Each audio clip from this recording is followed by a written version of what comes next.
What is the noblest, holiest, and complete act of the human being?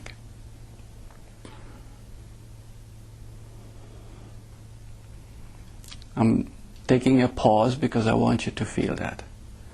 There's nothing holier, or more complete, or more sacred, or noble than this act.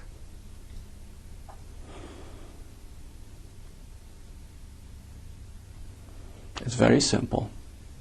It is to see what is as it actually is.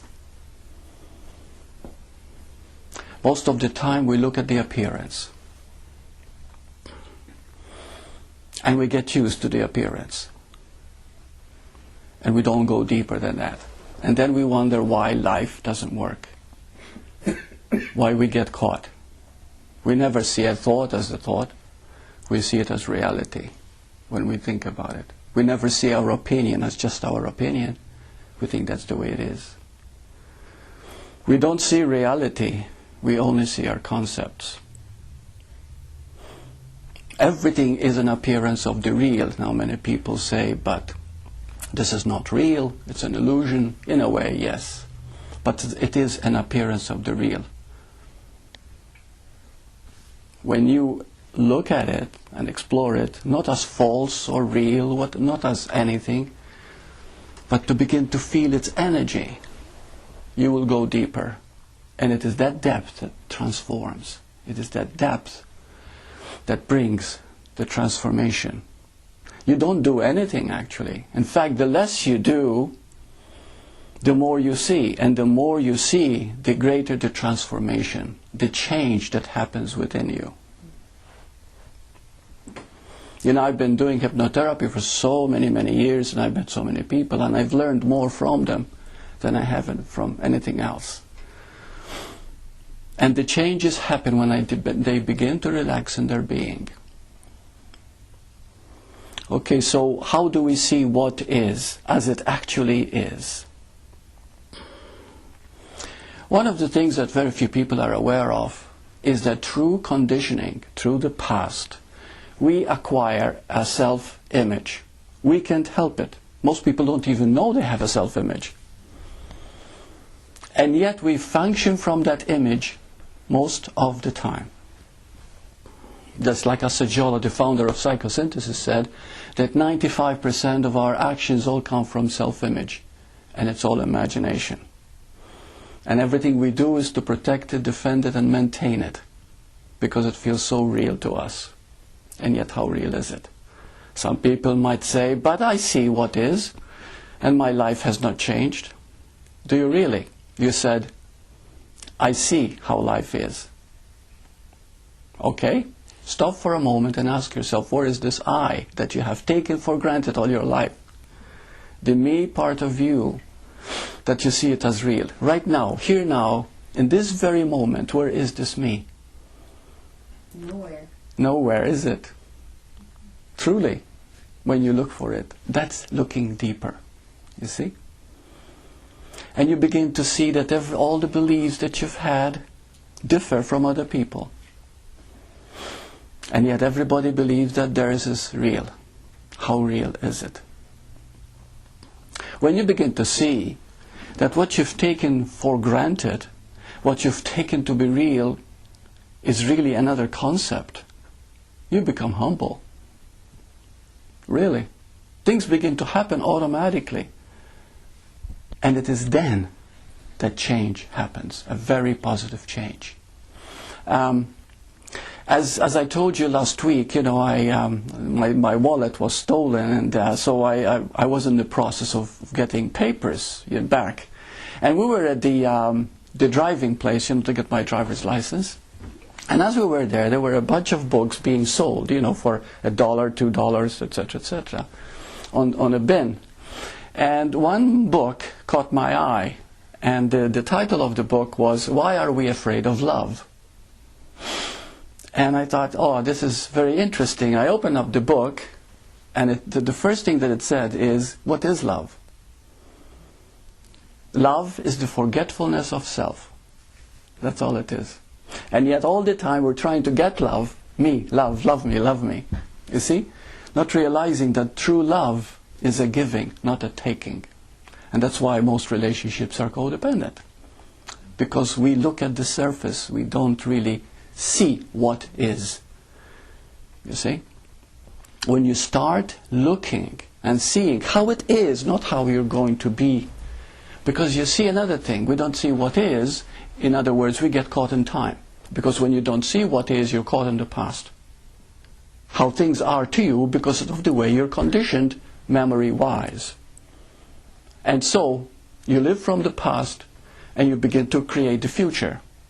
But here is one thing that we do not understand, is that tomorrow, which we base our future planning into, tomorrow is always remains tomorrow. The future is always the future. The future can never be now. Because when it is now, it is now. There's no future. You see? So the very word future, the very word tomorrow is just another concept we had taken to be real, in the same way that the past is the past. Yes, it happened. Of course it happened. But, you see, if we look at what is, it happened. It is not a happening. The happening can never be a time. Can never be in time. So then we go into, can I look at what time it is? No, it has nothing to do with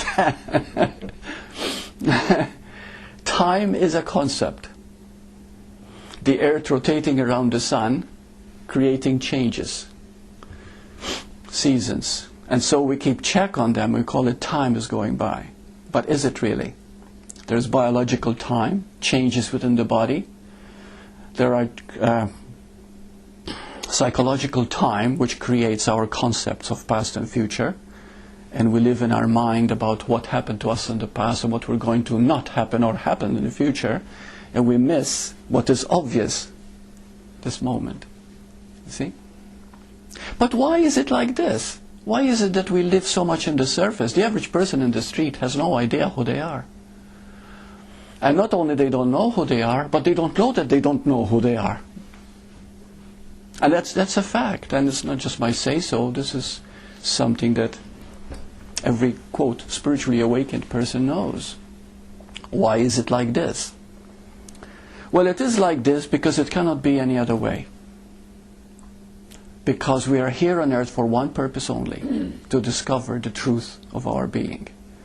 But remember, being, it already is. Jesus said the kingdom of God is within you. You see? He didn't say you're going to achieve it. He didn't say it was there, now it's not going to be there and come back. It is within you now. It is being. You see? So, but you see, being cannot be known unless it has resistance to it, which is called human. You are a human being. Now, the interesting thing part is that the human and the being, and this is something few people are aware of too. You see, but if you become aware of this, you begin to see what is. The human and the being are in contradiction to each other, which complements each other. Just like two sides of a coin. You see? There are two different sides, two opposite sides, but one coin. The human is always becoming. Don't take my word for it. Begin to feel it inside you. The human is always in a process of becoming. But do you know something? It never arrives. We want success. You know how many clients I have who are extremely financially successful? But they're never there. They want more. It's never enough. You see? Because it never arrives. The human never arrives. And the being already is. Okay? So it's a process of becoming and being and integrating both. How? There is another thing about the human which is very interesting. It will not accept itself at any cost. If you're angry right now and somebody says relax, you get even angrier. It won't accept the fact that it's angry. Okay, I'm angry. And it's gone. It isn't gone. Somehow or other you resist it. You want to make it real. You see? Why? Because that's the human. The human always resists being. What does it resist? The being itself. Yeah. But that's just surface That's the surface. too, right? That's the I've surface. noticed this lately a lot in myself, if I could share, that there's an immediate judgment that's it seems faster than any thought process. When things are not on an even keel, I want things to seem like they're on an even keel. That's right. And it just happens so fast. It's fast. It's incredibly fast. It's fast because the human is the conditioned process, and it's reactive, and our nervous system is built on the human. You see? So everything, our whole nervous system, our whole reaction, our whole emotional body is a response of the human automatically. All emotions are human. What is an emotion? You see, the moment we feel an emotion, we are so caught in it that it determines our whole action, our whole behavior pattern, our whole thinking process. But look at it realistically. Look at it. Take a moment and just look at what it is. And you find it's a thought, a belief that you have adopted to be real. And it becomes so much a part of you that your very cellular, the very cells of the body, the memory part, the DNA, are that. So just given the space to look. Just given space to look. But the human doesn't want to do that. No. You see? And that's what we have to understand first. You might say, but if the human doesn't want to do that, how are we going to get to being? You don't get to being. The being is always there. So what you do is see that the human nature always resists. Now when you find that it always resists, can you control it? No. Can you do anything about it? No. So what do you see then? That you are helpless against it. The moment you become aware that you're helpless, you move to being. Are you understanding me? Is it because you're releasing? You're just letting go? You don't even releasing, you're not even letting go. You see that you're helpless to do anything about it. You don't plan to get depressed, but you can get depressed just like that, right? You can get angry just like that. You're helpless against it. Once you're in it, you're helpless to control it. The human cannot do anything. Become aware that you're helpless and it's okay. The moment you really mean it, you move into being. You see? That is the beautiful thing. Because you see, if we understand the being, this is what's so beautiful. You are already a being. You're not going to be a being. What is the being? If we were to define being, which of course is impossible, we can say the being is forgiveness, the being is acceptance, the being is allowing, the being is love, the being is giving. You see? The being is letting go, the being is peace, the being is joy. And then we think that these things are qualities. They are not qualities, they are the being. The moment you be, you are these things automatically. You see? But you see, the human tries to let go. When you were depressed, angry, ready to commit suicide, desperate, and somebody said let go, were you able to do it? Be honest, no. You can't let go. You see, because letting go is the being, and you're resisting the being. You see, you cannot help but resist the being, because you're working from the premise of being human. However, and this is the essential part, the humility comes back. You're helpless to do anything about it. I just am, and it's all right. The moment you do that, you move into being. Now you begin to see a slow shift happening. You see? You don't accept. You don't acknowledge. You don't forgive. Like when I was teaching the Course in Miracles years ago, and I used to have clients, I used to say, you know, it's important to forgive. But I never really explained it, you know. So they came back, well, I tried to forgive blah, blah, blah for doing this to me. And it didn't work. And then I explained to them, forgiveness doesn't mean you're going to forgive.